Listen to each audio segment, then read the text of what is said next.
Hello everybody, and welcome back to another video.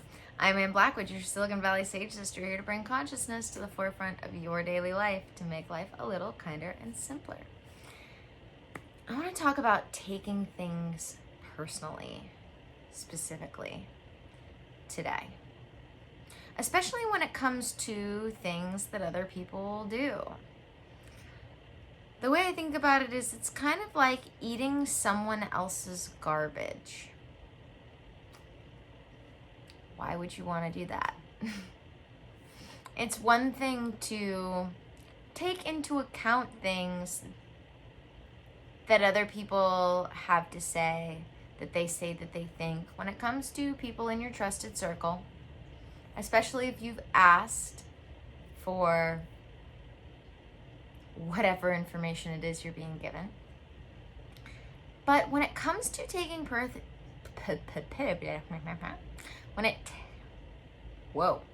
please let me speak this clearly.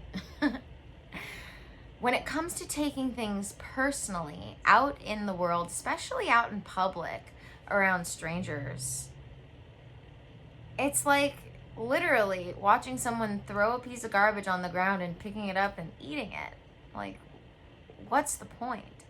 It's their projection. It has nothing to do with you. Truly. And even often when it comes to our friends, it has nothing to do with you. It's their projecting. There's that lovely saying, we hate most in others what we see in ourselves. This happens a lot, where people have a tendency to look at other people and see the things that they don't like about themselves, whether they consciously realize it or not, and end up attacking them for it, often without realizing it. So we're really best off not taking things too seriously in general, let alone personally.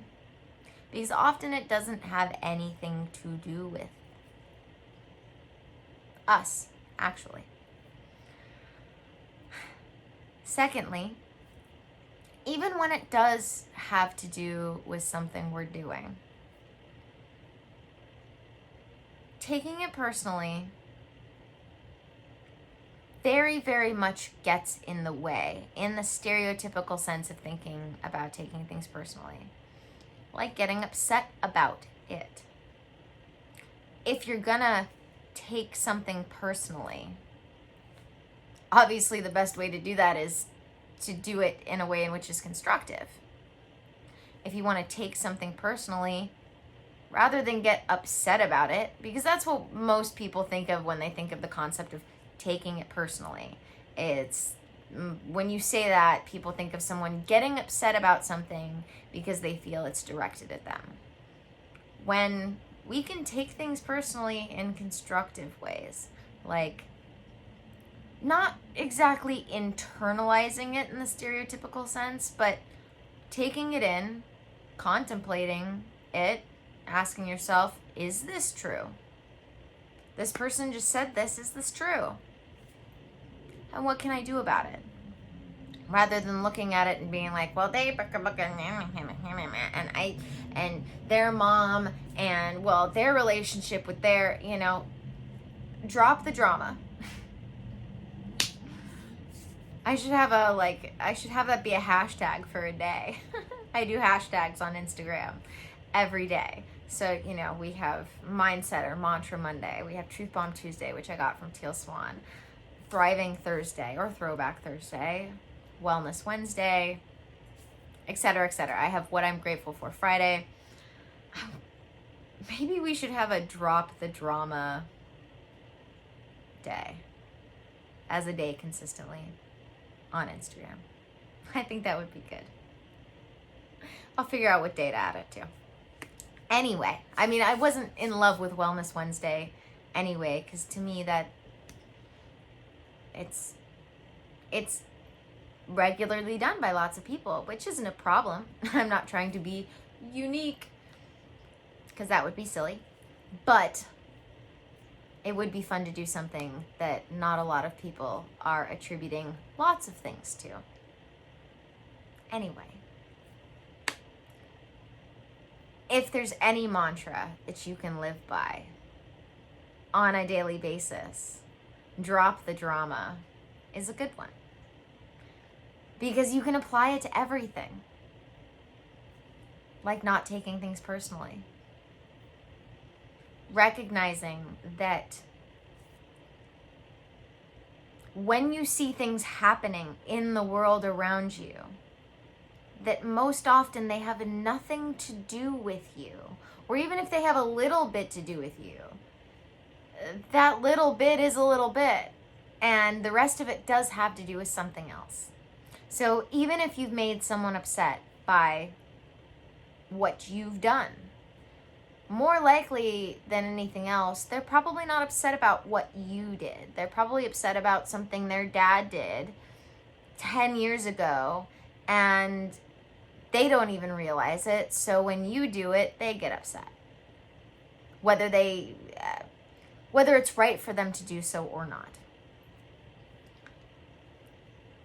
So as you go about your day, as you go about your life in the world, start taking notice of how often you take things personally.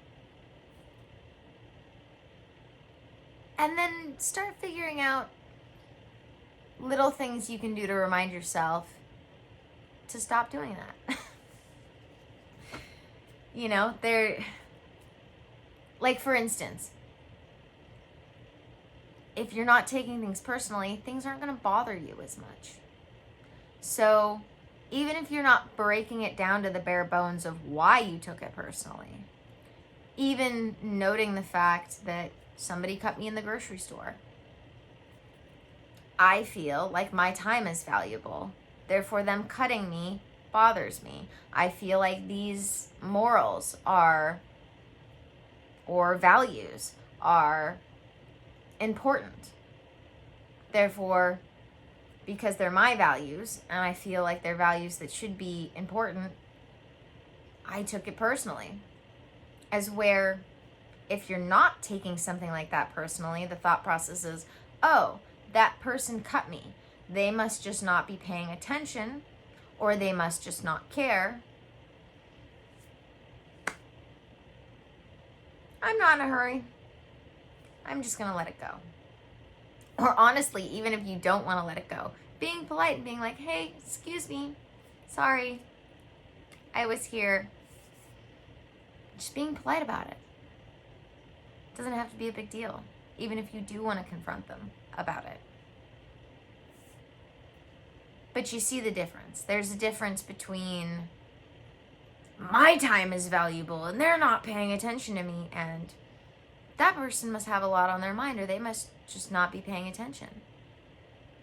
Those are two very different responses, because one considers yourself in the situation, and the other just takes the other person into consideration, realizing that it has nothing to do with you and everything to do with them. All right, guys, thank you for joining me for another video. May the energy you serve you well. Definitely remember to go check out all the links in the description. I am still taking on one-on-one clients for this current session cycle. So if you're ready to heal, grow, and expand, now is the time to hit me up. If you want to get in on all things Balanced Blackwood Tribe, definitely sign up for my mailing list. The next email is going out in about 2 weeks, and I only do one a month. So if you sign up now, if you're not already, you'll get in time for that. And last but not least, there's my Patreon, which has all of my subscription-based content as well as some awesome free content. So if you're liking what you have here and you want to get into my content that's even deeper into spirituality and personal development, I highly recommend, of course, my Patreon. Remember to subscribe because I still need a few more subscribers to get my custom URL. YouTube says so. What can I do? And yeah, once again, may the energy you serve you well, and let's keep making our way through.